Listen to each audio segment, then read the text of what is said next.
This morning we return to our look and our walk through the book of 1 Samuel, having taken a brief respite for our Passion of Christ series. So this morning we'll be picking up where we left off a month ago.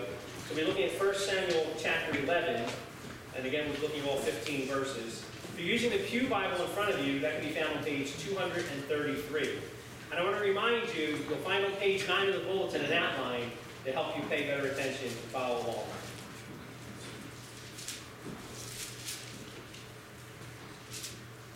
So 1 Samuel chapter 11.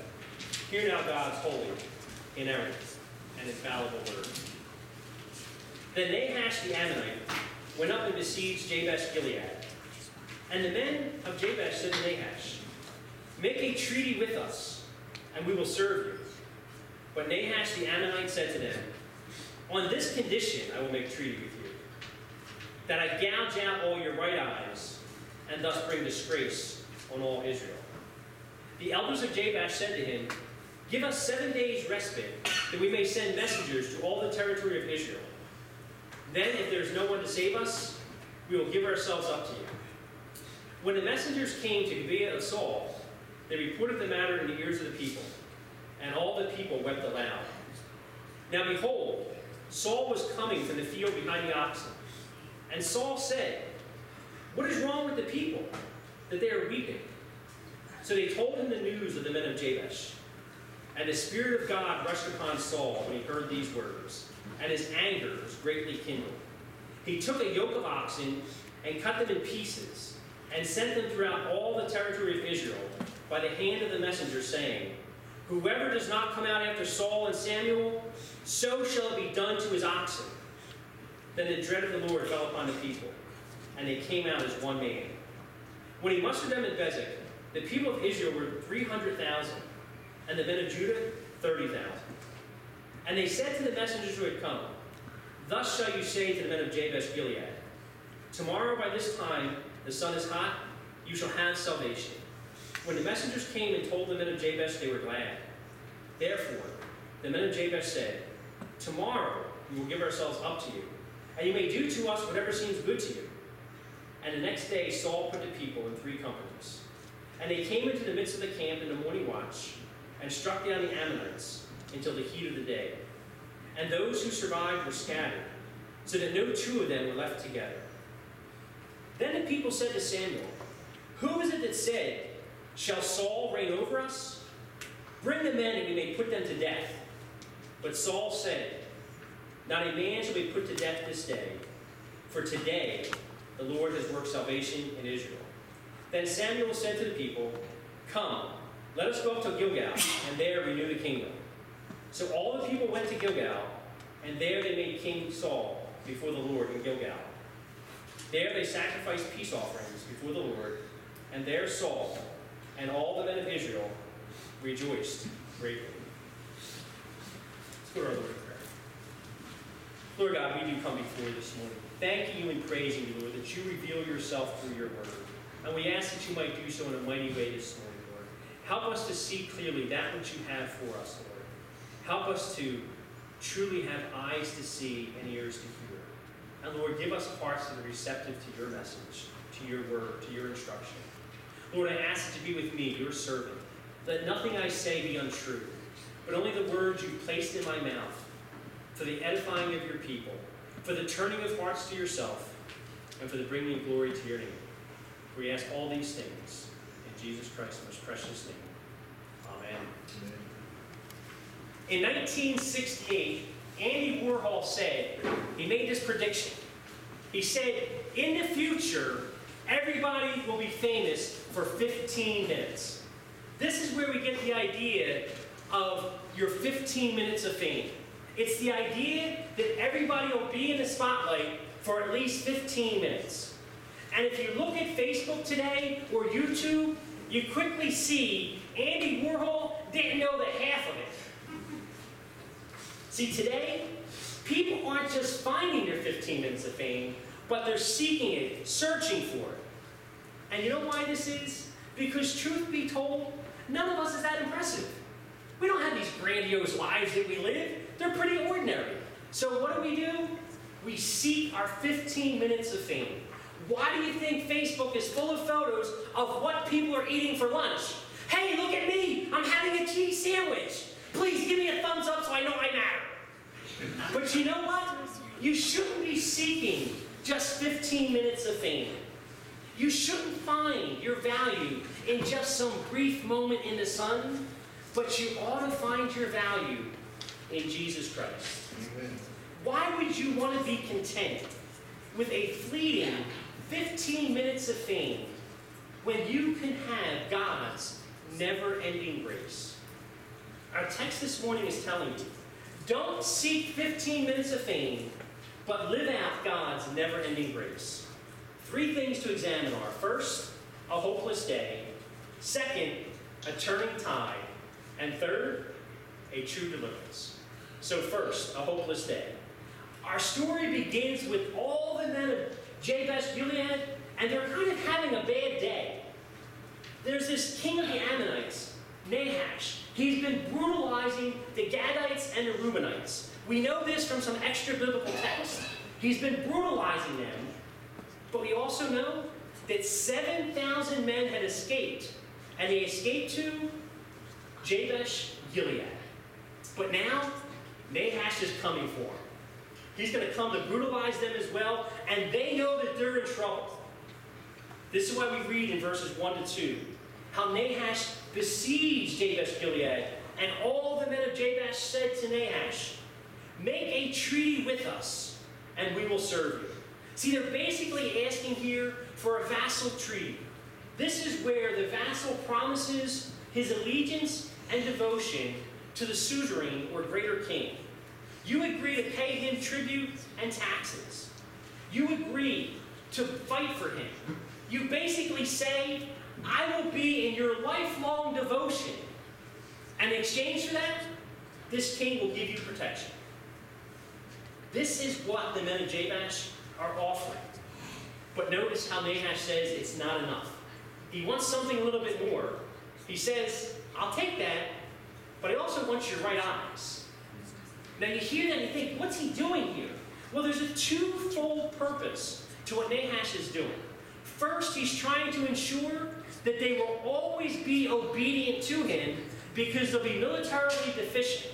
See, back in those days, you didn't drop bombs from planes, but you had hand-to-hand combat. You fought with like swords and shields, shot arrows at one another. So you had these helmets that you wore that came down covering your left eye. You just had your right eye to see with. So if you take that eye out, guess what happens? You can't see. You're blind. You're not much good fighting if you're blind, are you? But there's also a second purpose Nahash has here, and we see it in our text. It's what we read in verse 2. How he wants to bring disgrace on all Israel. Do you got our scene down now? Do you see what's going on?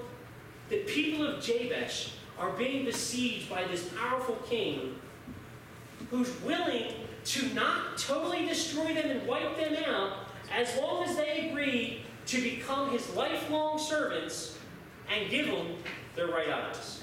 I mean, talk about something costing you an arm and a leg, or in this case, your eye and all your respect. Are you sensing their hopelessness yet? Can you see that?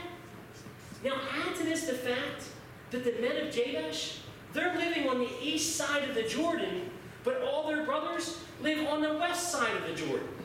And add to this the fact that not a short time ago, all of the people of Israel got together to go and punish the Benjaminites for the sin that they had committed. And they asked the men of Jabesh Gilead to come with us. And they said, nah, we'll stay at home. They didn't go. This means they're unlikely to get any support from their brothers because when they were asked to come out and right a wrong, they didn't. They stayed at home. I mean, imagine this for you. Think about it. You go to your brother and you ask him for some help and he says, nope, can't do it. And a week later he calls you up and says, hey, I need your help. Aren't you inclined to say, no, I'm not doing that? Particularly when you consider that the help he's asking for is much larger, much greater, and way more dangerous than the help you asked for. After all, you called up your brother and said, listen, me and you and our 9 siblings, we need to go talk to our little brother and set him straight. And he said no. But now he's calling you up and saying, hey, listen, I need you to come out with me because I've got this mighty, powerful, huge monster coming against me, and I want you to help me with him. I'm guessing if we hear that, most of us would be like, yeah, I'd love to help you, but I'm kind of busy. Good luck with those Ammonites and all that sort of stuff. I'll tell you what, I'll pray for you. That'd probably be our reaction, right? And this is what the people of Jabesh are thinking. They're guessing they're not going to get any help. And Nahash knows it. This is why when they ask for 7 days, he accedes to it. He says, fine, I'll give you 7 days. He's toying with them like a cat with a mouse. What Jabesh Gilead is facing here is a truly hopeless day. You ever have days like this? Days that seem hopeless to you? Days when you got to face your Nahash? You know, days when things just go from bad to worse. You wake up late, you got a flat tires, you get late to work, and you wind up getting fired when you go in. You come home only to find out that your kids are all sick. And then that call from the doctor comes. And it says, you're going to need the surgery. But don't worry about it, because most people that have the surgery don't die. In fact, less than 1% of the people die. Pretty good odds, right? But what do we hear when we hear that? We right away think, but what if I'm that 1%? That's not good news. I don't want to be the 1%. So what do? Or what about if you're having a day where something seems pretty insignificant to others, but it's huge to you? You know, where you keep going to that same job and having that coworker that keeps bashing you and telling you how stupid Christians are. Or maybe that boss that's just a tyrant and he makes your job and your life miserable, but you need the job. You can't afford to quit. Or maybe it's something as simple as just begging and praying for just 15 minutes where your kids actually listen to you. What do you do when you face these times? How do you respond? When you face your Nahash, what do? Do you start thinking to yourself, maybe I should just give up? Maybe I'll just go along with Nahash and give him my right eye because then my life will be so much easier? See, I'm certain we all can relate to the men of Jabesh here because we've all been in situations where it seems that all is lost. I mean, think about what they've got going on. They've got the Ammonites to their east that want to kill them. And don't forget, we still got those pesky Philistines off to the west who want to do likewise, wipe them out. And their only hope is from those with whom they've already burned their bridges and have a bad relationship. You can almost understand why they would turn to Nahash for protection. I mean, this is truly being between a rock and a hard place here. But you know what? When all is hopeless, it's not to Nahash or the world that you want to turn, but it's to Christ. That's where you want to turn for your support. And this is because, as you'll see, God always delivers his people. Let this be the thought that enables you to get past the Nahash in your life. Think about how the God you serve is bigger, stronger, and 1,000,000 times better than any Nahash seeking to besiege you. Amen. See, the men of Jabesh, they were willing to turn to the world for their help because they just didn't understand and couldn't see from where their help would come. And this brings us to our second point, the turning tide. Verse 3 lays out for us how they made this request to Nahash. They said, give us 7 days to find some help. And I want you to notice something here. Nahash agrees. You know why he does so? Because he's arrogant, he's cocky, and he's saying to himself, they're not getting any help. I've already wiped out the Gadites and the Reubenites. They're not getting any help from anybody. And this sentiment, it's obviously shared by the very people that the messengers go to for help. Because look what happens. The messengers came to Gibeah of Saul. The people heard about the matter, and what do? Their response was to cry. See, this is when you know you're in trouble. When you go to the only person that can help you, and their response is to start crying. So those tears say something. Those tears say, Man, you people of Jabez, we're going to miss you so much. You're goners. That's what those tears are saying. But that's not the case if God has anything to say about it. Think about what happens here. Look what happens. Saul's coming in from working in the field, and he sees the tears, and he hears the matter. And verse 6 is key for us. Look what verse 6 says. And the Spirit of God rushed upon Saul, and his anger was greatly kindled. I want you to think back to chapter 10, when the exact same thing happened to Saul. Remember, the Spirit rushed upon him, and we saw that was equipping him for his task of taking out the Philistine garrison. But on that occasion, he didn't follow through. He did nothing. But you're seeing a change here. Unlike with the Philistine army, where Saul did nothing, now Saul's got some righteous anger going on.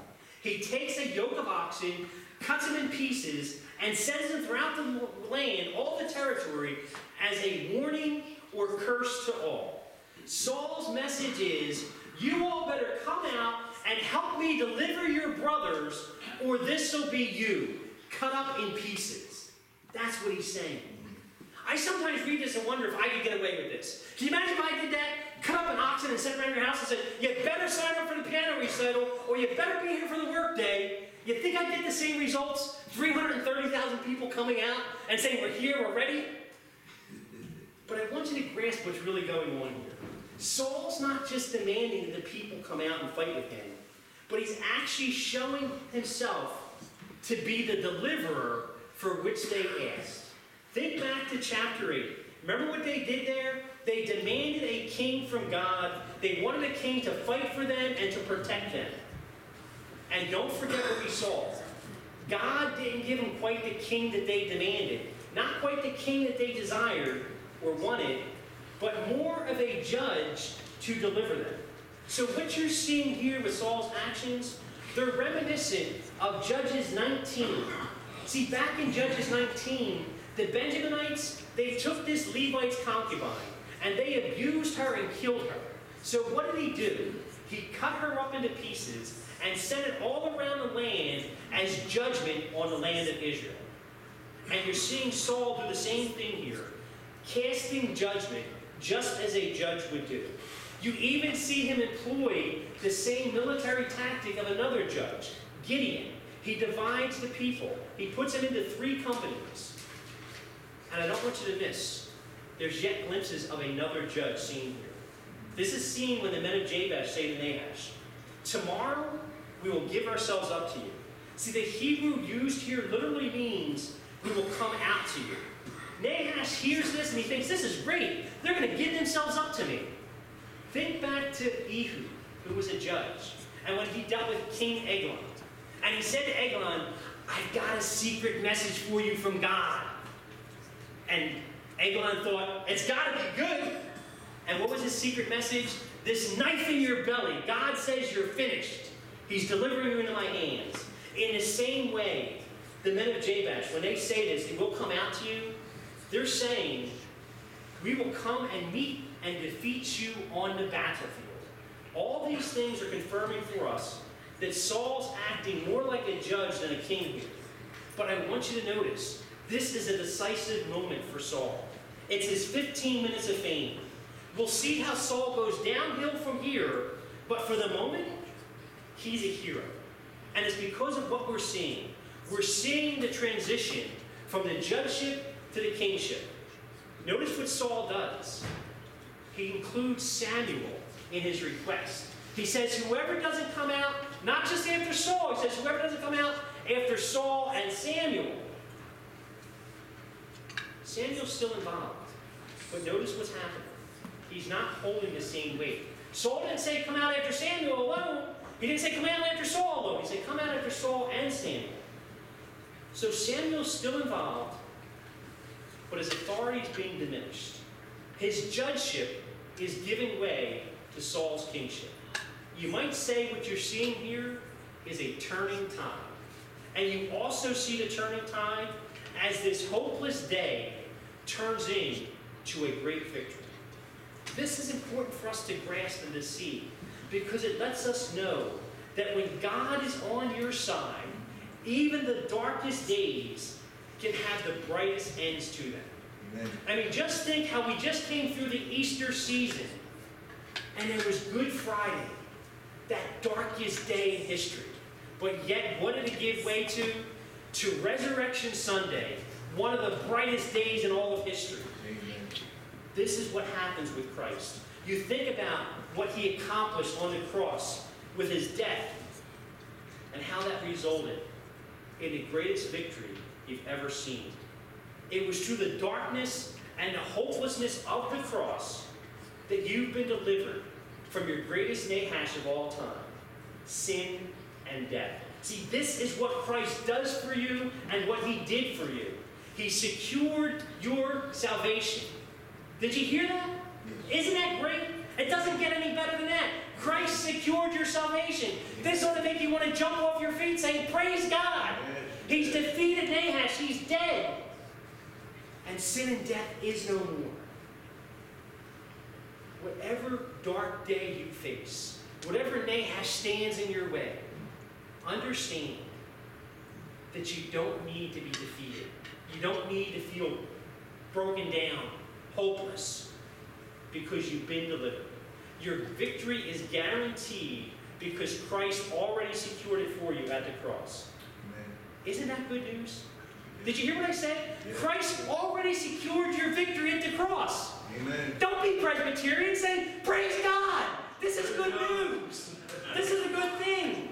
Nahash is dead. Yes. He is no more. Death is dead. Sin is dead. It is no more. Hallelujah. The tide has turned. Your hopeless day has been turned into your greatest victory. And this is all because of God's grace. The people's hopeless day, it turned into a great victory. And through this, we see the heart of the matter, which brings us to our third point, a true deliverance. Verses 11 through 15. They conclude our episode by showing us a true deliverance. Saul has gained deliverance for the people, so now attention turns to these worthless fellows who previously asked, how can Saul save us? These were the hecklers at Saul's celebration party when he was selected, chosen as king. But now the tide has turned. Saul has shown himself to be a mighty king. And you'd think he'd be ready to put these men to death. After all, it was within his power to put to death anyone who opposed him or challenged his authority. But that's not what he does. Look at verse 13. Look what Saul says here. Not a man shall be put to death this day, for today the Lord has worked salvation in Israel. Notice how Saul's got his moment. It's his time to shine, his 15 minutes of fame, and yet what does he do? He doesn't take the glory for himself, but he rightfully gives all credit, all honor, and all glory to God, who truly worked the deliverance, who truly brought about the victory. Saul never shines more brightly than he does at this moment in history. This is his moment, his 15 minutes of fame, yet he doesn't seek his own glory, his own fame. He's not saying, yeah, man, I showed that Nahash, I pounded those Ammonites. You know what? You all are really glad that you chose me as king. Nobody else could have done this. Only I could have done this. That's not what he does at all. Instead, he humbles himself before God, puts aside his power and authority. Because remember again, he had every right to execute those who opposed him because he was God's anointed. As God's anointed, he could execute judgment. Or he could forgive crimes and abolish the demands of justice. And what does Saul do? He shows these men mercy rather than justice. Through the grace that Saul exhibits here, the men receive a true deliverance. See, through Saul, we see these men being delivered from death. Now, isn't that a true deliverance? We're not just talking here about how God saved the people from the Ammonites. We're seeing the true deliverance that God brings. we're seeing how he spared these worthless men from death. Do you get how that's a true deliverance? Do you see that? Do you see how this true deliverance connects with the true deliverance that each and every one of you who professes Christ has received? See, this is the heart of the matter. The salvation that God works, not just here in our text, but also in the lives of all his people. All who he's chosen, called to himself, who turn and trust in Christ alone for their salvation. This is where we see our true deliverance. When we consider how Christ treats you, not with the justice you deserve, but with the grace that he provides. I got to tell you all something. And I hate saying this to you, but I have to say it. You all are worthless men and women. Amen. You hear that? Amen. You're worthless men and women. You deserve death just like these worthless men in our text. But praise God. But because of the grace that Christ sends, you've been delivered from death. Hallelujah. Not held accountable under justice. And recognize what Saul is here. Saul is merely an illustration of Christ, who has every right to subject you to the punishment that your sins deserve.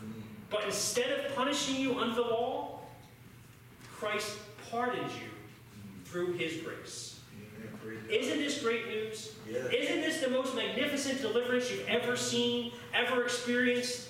Don't you want to share this with all? Oh, yeah. That's what you want to do.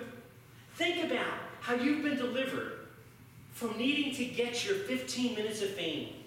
You don't need something as temporary and fleeting as just 15 minutes in the spotlight, because you've received an eternity in the shade and shadow of your Lord and Savior, Jesus Christ. See, Saul didn't need to be liked on Facebook here because he had God's approval. And that's how it ought to be for us. We ought to not be seeking our kudos from the world, but rather seeking to have our Lord and Savior say to us, "Well done, my good and faithful servant." Amen.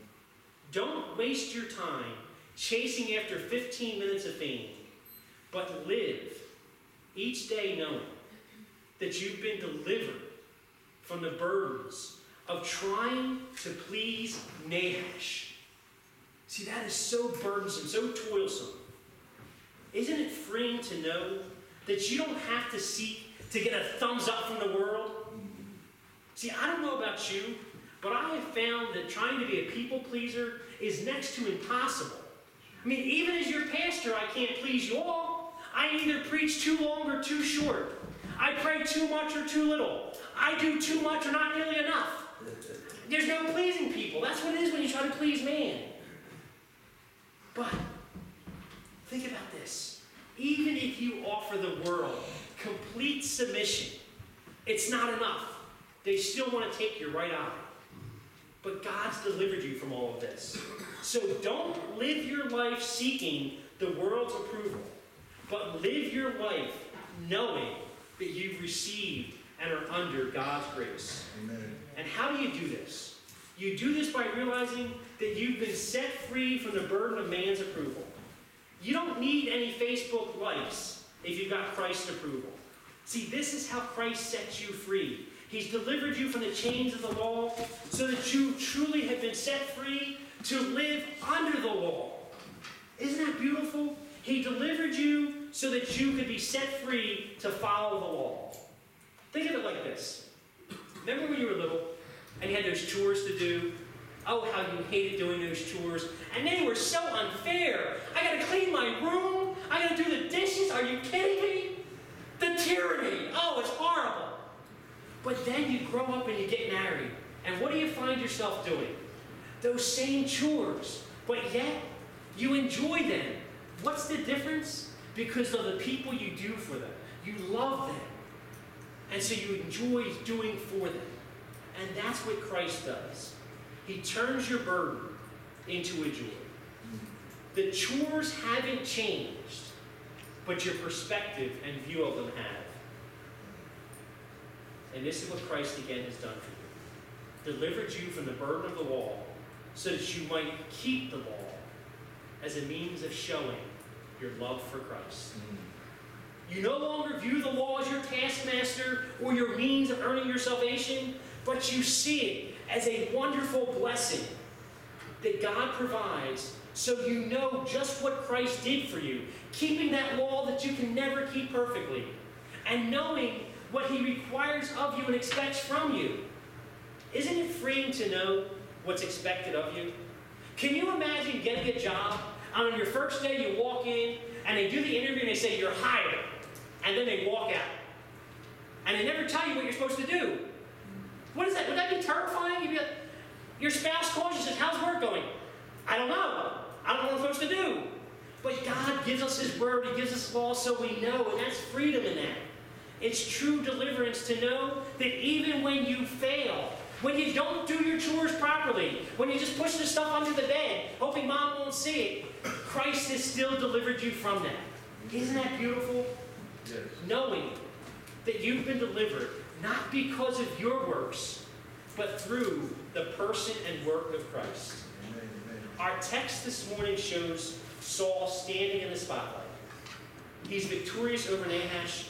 He's the people's hero. Saul's getting his 15 minutes of fame. If he had Facebook, he'd have 1 million likes and all kinds of thumbs up. Way to go, Saul. But as you'll see in the weeks ahead, this doesn't last at all. Saul's fame quickly fades, and all will soon enough forget him. He'll be replaced by one not seeking his 15 minutes of fame, but seeking God's glory and God's honor. And this is what you want to do. Live your life not interested, not controlled by who likes you on Facebook, not being worried about how many people give you a thumbs up for your cheese sandwich lunch, and not being overly concerned and focused and distracted by the Nahash that you're seeking to appease, but rather by living out your deliverance, by seeking God's glory and honor. As you walk through the weeks, months, and years ahead, live your life for an audience of one, for the one true living triune God. Let his likes and thumbs up be the only ones that truly matter to you. Why would you want to chase after something as fleeting and as temporary as 15 minutes in the spotlight when you can have an eternity in the shade of your Savior? Isn't it always better to be in the shade than in the hot beating sun? If you've ever been on stage, you know how hot those spotlights get. They're grueling. But not so with Christ. The temperature is just right under his wings of protection. So brothers and sisters, don't seek just 15 minutes of fame, but live out God's never-ending grace. Let's pray. Lord God, we come before you this morning. We thank you and praise you, Lord, that we don't need to live for man's approval. We don't need to seek to appease the Nahash that comes into our life, Lord, because we have you. You are our true King and our true protector. Lord, help us always to live these truths out. Lord, help us not to live for the world and their approval, seeking to have numerous Facebook likes, but Lord, rather to seeking to have you say to us, well done, my good and faithful servant. Lord, help us to be reminded of the fact that you've truly delivered us from the burdens of this world and the burdens of sin. And Lord, you've set us free to live a life that's pleasing and holy to you. Enable us to do so now, Lord. We ask these things in Jesus Christ's name. Amen.